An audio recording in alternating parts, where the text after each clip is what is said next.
Hello दोस्तों, स्वागत है आपके अपने YouTube channel Shri VI inter college में। मैं उदयराज चौहान। आज कक्षा 12 के रसायन विज्ञान विलयन चैप्टर के जो कुछ लेक्चर हम बता चुके हैं। अब आगे लेक्चर में जा रहे हैं बताने परासरण।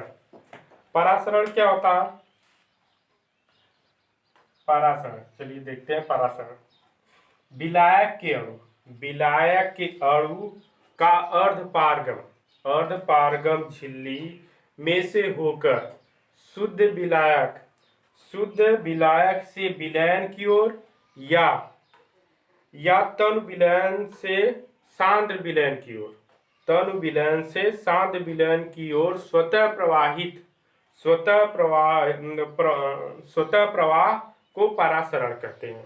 फिर से एक बार देख लो। विलायक के अणुओं का अर्धपारगम झिल्ली में से होकर शुद्ध विलायक से विलयन की ओर या तनु विलयन से सांद्र विलयन की ओर स्वतः प्रवाह को परासरण कहते हैं। देखो, अर्धपारगम में झिल्ली क्या होती है?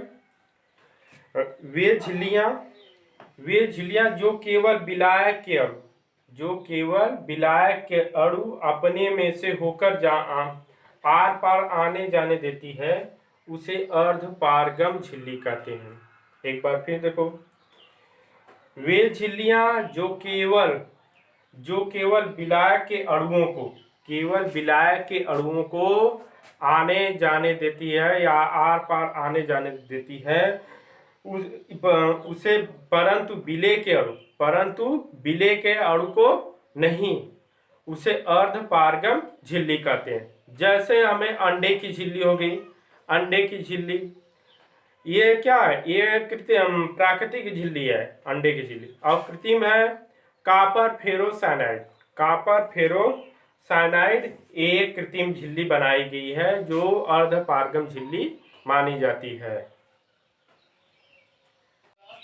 परासरण दाब किसी विलयन तथा विलायक को अर्धपारगम द्वारा पृथक रोकने के लिए यानी परासरण को रोकने के लिए उसमें कम से कम जितना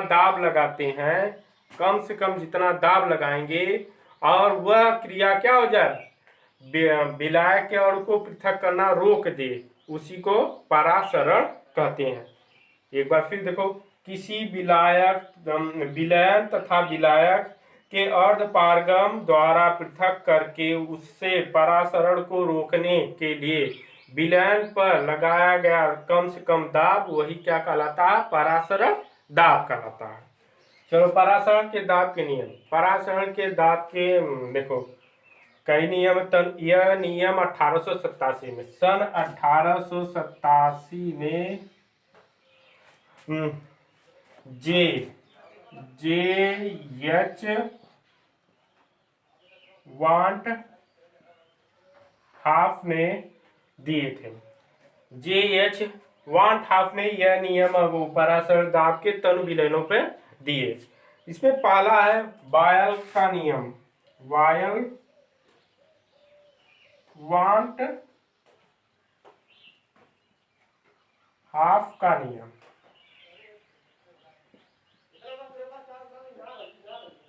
देखो, यह नियम कैसे है? देखिए, हमें गैस के नियम में पढ़े होंगे, बायल का नियम, चार्ल्स का नियम। उसमें क्या रखा जाता है? पहले बायल में क्या रखा जाता है? स्थिर ताप पर। क्या? स्थिर ताप को क्या करें? स्थिर रखें।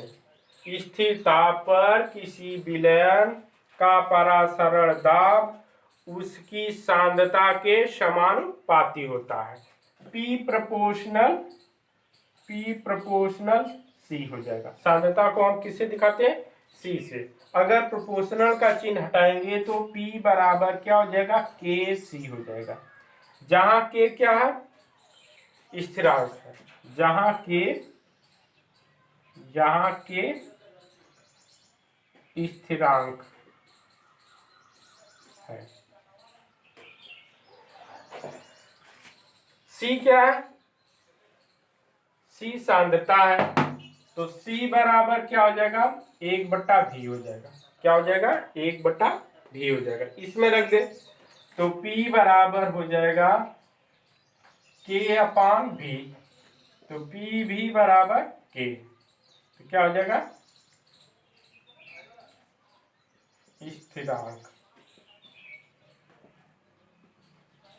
यह क्या हो गया?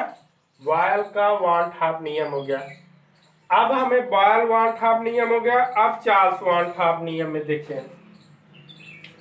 अब बॉयल वान हाफ हुआ, अब चार्ल्स वान हाफ देखते हैं। चार्ल्स वान हाफ में क्या बात, किस चीज को स्थिर रखे थे? चार्ल्स वांट हाफ का नियम। देखो चार्ल्स वांट हाफ में यह सांद्रता को स्थिर रखे, स्थिर सांद्रता पर स्थिर सांद्रता पर किसी विलयन का परासरण दाब उसके ताप के समानुपाती होता है। P प्रोपोर्शनल T हो जाएगा। P प्रोपोर्शनल T हो जाएगा।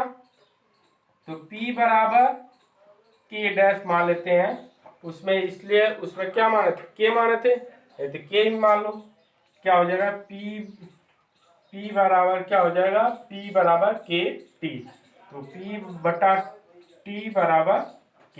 यह समीकरण नंबर 2 हो जाएगा। इसके पहले क्या बॉयल वान हाफ में PV बराबर K माने थे, यह समीकरण नंबर 1 था। अब दूसरा क्या हो गया? जब हम ताप को सांद्रता को स्थिर रखें तो यह क्या हो गया? ताप के अनुक्रमानुपाती हो गया या समानुपाती। तो P बराबर क्या हो जाएगा? P बराबर KT। तो P/T बराबर K जहाँ क्या स्थिरांक है। अब तनु विलयन का वान हाफ समीकरण निकाल लेते हैं। तनु विलयनों का वान हाफ समीकरण।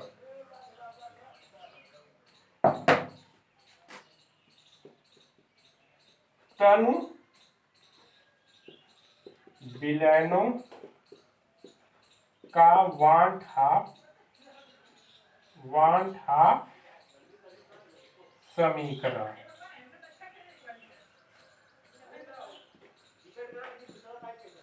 चलो देखते हैं। इसमें पहले हम 2 नियम पढ़े हैं अभी, बॉयल का वान हाफ नियम और चार्ल्स का वान हाफ नियम। बॉयल में क्या स्थिर था? ताप स्थिर था। पहले बॉयल वांट हाफ नियम से तो क्या हम पढ़े? PV बराबर K। इसमें क्या स्थिर है? समीकरण नंबर 1 ताप स्थिर है, ताप स्थिर है। और दूसरा नियम, पहला नियम हो गया, दूसरा नियम था चार्ल्स वांट हाफ नियम से। इसमें सांद्रता स्थिर है, तो P/T बराबर K। यह समीकरण नंबर 2 है। हम क्या करें? समीकरण 1 और 2 को मिला देंगे। क्या है? लिखेंगे समीकरण 1 व 2 को मिलाने पर। क्या? समीकरण 1 व 2 को मिलाने पर तो क्या हो जाएगा? PV/T बराबर K। यहाँ पर क्या है? K नियतांक है, इसको R मान सकते हैं। PV/T बराबर R, PV बराबर RT। यह क्या हो गया? तनु विलयनों के समीकरण 1 मोल के लिए। कितने मोल के लिए? 1 मोल के लिए। 1 मोल के लिए ये समीकरण हो जाएगा। और के लिए निकालना होगा तो n मोलों के लिए निकालना हो तो n मोलों के लिए तो पी भी बराबर NRT। एक बार फिर देख लेते हैं। देखो वायल वन हाफ नियम और चार्ल्स वन हाफ नियम, तन विलयनों को वन हाफ समीकरण निकालने के लिए पहले हमें वायल का नियम जानना होगा, वायल वन हाफ और चार्ल्स वन हाफ। दोनों नियम से हमें समीकरण प्राप्त हुए। पहले नियम से पी भी बराबर के नियतांक आ गया और दूसरे से पी अपॉन टी बराबर के नियतांक। दोनों समीकरण से निकल गया तो हमें पी भी बटे टी बराबर क्या हो जाएगा के, यानी समीकरण 1 और 2 को मिलाने पर क्या यह पी भी बटे टी बराबर आर हम कर देंगे। आर क्या जो गैस विलयन तल विलयन नियतांक है। n मोनो के लिए क्या हो जाएगा पी भी बराबर NRT। देखो राउल्ट का नियम, राउल्ट के नियमानुसार किसी विलयन का वाष्प दाब आपेक्षिक अवनमन उसमें विलेय पदार्थ के मोल प्रभाज के बराबर होता है। एक बार फिर देखते हैं। राउल्ट के नियमानुसार किसी विलयन का वाष्प दाब का आपेक्षिक अवनमन उसमें विद्यमान विलेय के मोल प्रभाज के बराबर होता है। देखो P माइनस PS बटे P बराबर मोल प्रभाज, विलेय के मोल प्रभाज स्मॉल n बटे small n plus capital N। क्या होगा यह क्या हो गया उसका आपेक्षिक अवनमन हो गया P माइनस PS बटे P।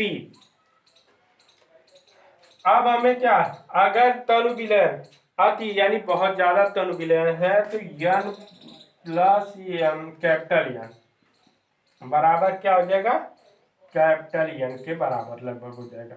तो हम इसे लिख सकते हैं P माइनस PS बटे P बराबर स्मॉल n बटे कैपिटल N।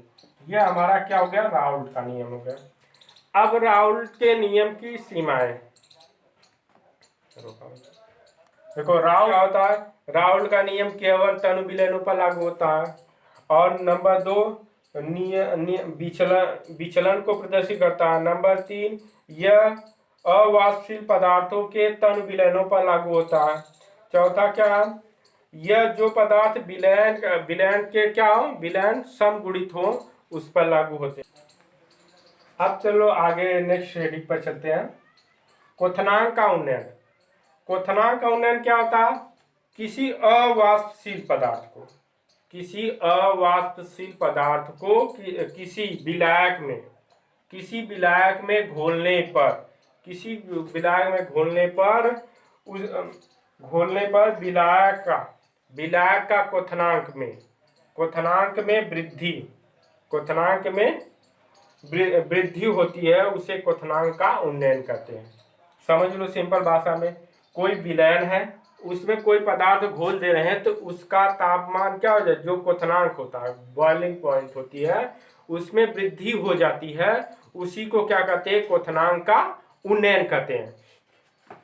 एक बार फिर देख लो, किसी अवाष्पशील पदार्थ को किसी विलायक में घोलने पर उस विलायक के क्वथनांक में वृद्धि को क्वथनांक उन्नयन कहलाता है। देखो अणुभार की गणना करना है तो हम कैसे करेंगे, अणुभार की गणना करने के लिए सूत्र होता है m बराबर 1000 गुणे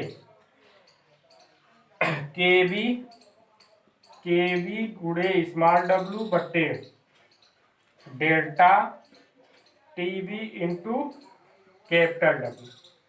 स्मॉल w क्या है, विलेय का भार, क्या है विलेय का भार, और कैपिटल W क्या है विलायक का भार, और केवी क्या है उन्नयन स्थिरांक, ये भी क्या है, उन्नयन स्थिरांक। और डेल्टा टी भी क्या है, क्वथनांक उन्नयन, क्वथनांक उन्नयन। चलो देख लो, यम क्या, अणुभार, स्मॉल यम क्या, किसी भी क्या, अणुभार ज्ञात करने के लिए। अगर हमें अणुभार ज्ञात करना है, उसमें क्या पता हो जाए, विलेय का भार पता हो जाए, विलायक का भार पता हो जाए, क्वथनांक उन्नयन पता हो जाए, क्वथनांक उन्नयन स्थिरांक पता हो जाए, क्वथनांक उन्नयन पता हो जाए, तो हमें क्या किसी भी त्वरक का अणुभार निकाल सकते हैं। अवाष्पशील वैद्युत अपघट्य पदार्थ होना चाहिए। अवाष्पशील वैद्युत अपघट्य का अणुभार ज्ञात करने के लिए यही सूत्र होता है। अब हम पढ़ते हैं हिमांक का अवनमन। हिमांक का अवनमन क्या होता है, किसी विलायक में कोई अवाष्पशील वैद्युत अपघट्य को विलेय किया जाता है, तो उसके वाष्प दाब में कमी आ जाती है, उसके वाष्प दाब में कमी आ जाती है, साथ साथ उसके हिमांक में भी क्या आ जाती है, कमी आ जाती है। उसी को क्या कहते हैं, हिमांक का अवनमन कहते हैं।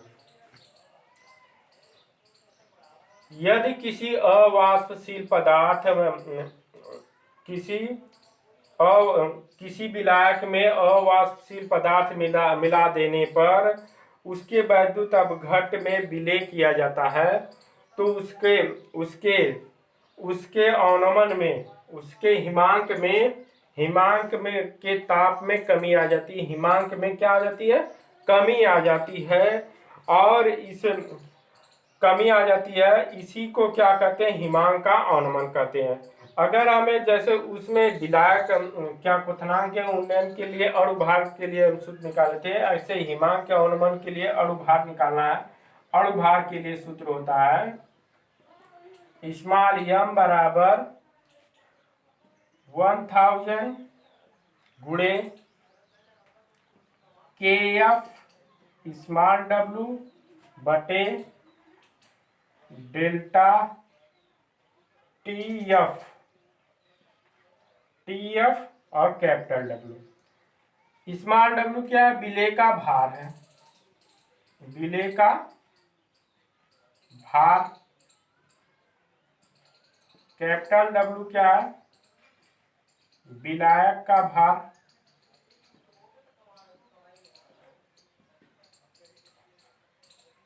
और के एफ अवनमन स्थिरांक, अवनमन स्थिरांक।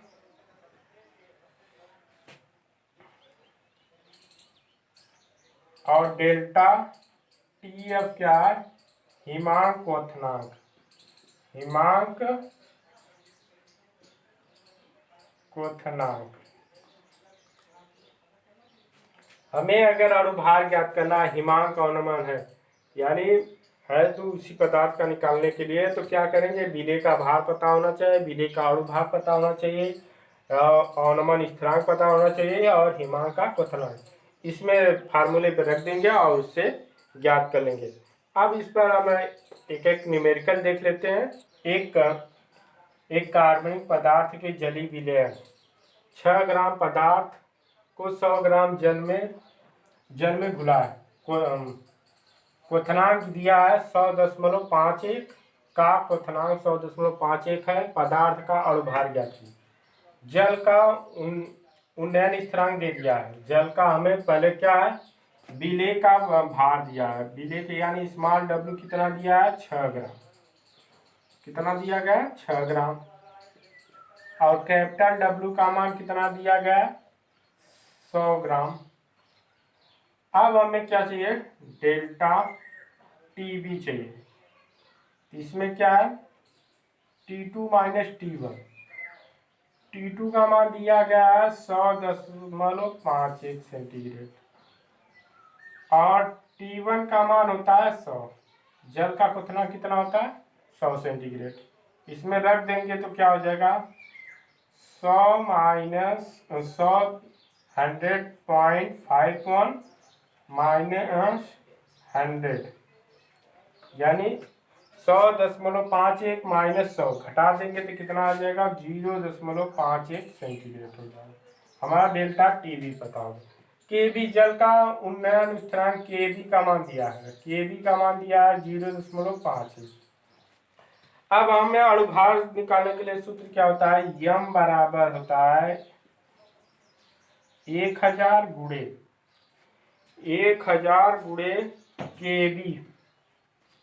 के बी इंटू स्मॉल डब्लू बटे delta TV into capital W. Formula यही होता है। अब हम इसमें रखते हैं 1000 गुणे केवी का मान कितना है, केवी का मान 0.51, इसका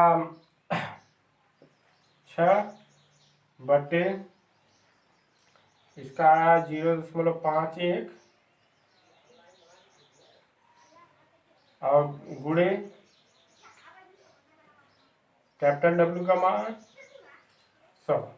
इससे यह कट जाएगा और यह कट जाएगा, आ जाएगा कितना आ जाएगा 60। जो हमें कार्बनिक पदार्थ दिया गया है उसका अणुभार कितना है 60 है। एक बार फिर से देख लेते हैं। एक कार्बनिक पदार्थ के जलीय विलयन 6 ग्राम, यानी विलेय का भार दिया गया 6 ग्राम। 100 ग्राम जल में, जल क्या है विलायक है, जल का विलायक का भार कितना दिया गया है 100 ग्राम दिया गया है। इसका क्वथनांक कितना हो गया, अगर घोल दे रहे हैं तब उस समय कितना हो गया 100.51 सेंटीग्रेड हो गया।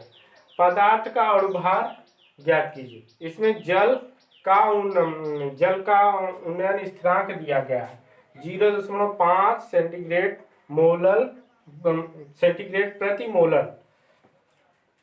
हमें क्या निकालिए, सब इस फार्मूले में रखकर हल कर लिए तो कितना आ गया 60 आ गया। ये हमें क्या क्वथनांक पर एक बता दिए, अब एक तो बता देते हैं हिमांक के अणु। चलो नेक्स्ट सवाल पे देखते हैं। 0.48 ग्राम कार्बनिक यौगिक को 10.6 ग्राम बेंजीन में घोलने पर हिमांक में 1.8 सेंटीग्रेड की कमी हुई। यौगिक का अणुभार ज्ञात करना। हमें क्या ज्ञात करना है, यौगिक का अणुभार। यौगिक कोई है उसका अणुभार यानी यम ज्ञात करना है।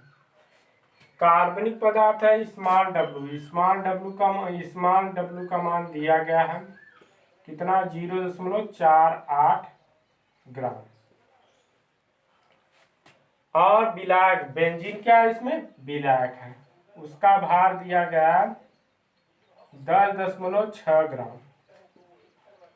यानी क्या है अणुभार हमें ज्ञात करना है स्मॉल डब्ल्यू यानी विलेय का भार दिया गया है 0.48 और विलायक का भार दिया गया है 10.6 ग्राम। अब इसमें क्या है क्वथनांक अवनमन स्थिरांक दे दिया डेल्टा टी एफ, यानी कमी कितने क्या आ रही है 1.8 सेंटीग्रेड। हमें चाहिए के एफ का मान होता है बेंजीन के लिए होता है 5 सेंटीग्रेड प्रति मोलर।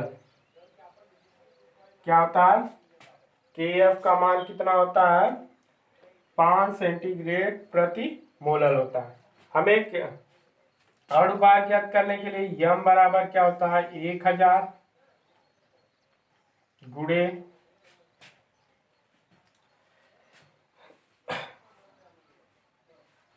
1000 गुणे के एफ और स्मॉल डब्ल्यू बटे के delta T F into capital W. हमें अणुभार क्या करने 1000 गुणे के एफ गुणे स्मॉल डब्ल्यू बटे डेल्टा टी एफ कैपिटल। अब हमें क्या है 1000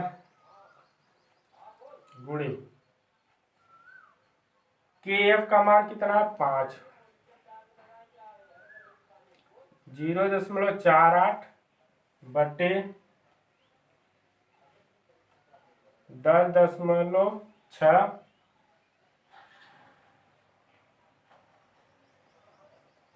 और 1.8। अब इसको क्या छोटा कर लेते हैं। दशमलव है, दशमलव से हट जाएगा, 6 से काटना,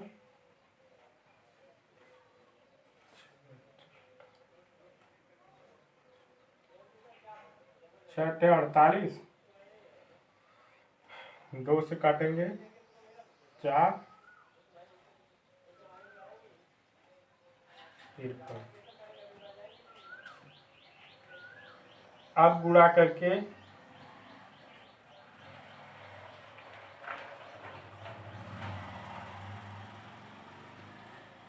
इससे भाग देते, 38 में नहीं होता और भाग कितना आ जाएगा 125.8। आपको ये वीडियो अच्छी लगी हो तो शेयर कमेंट जरूर करें। अब ये चैप्टर यहीं समाप्त हुआ, नेक्स्ट चैप्टर हम अगले वीडियो में लेकर आएंगे। धन्यवाद।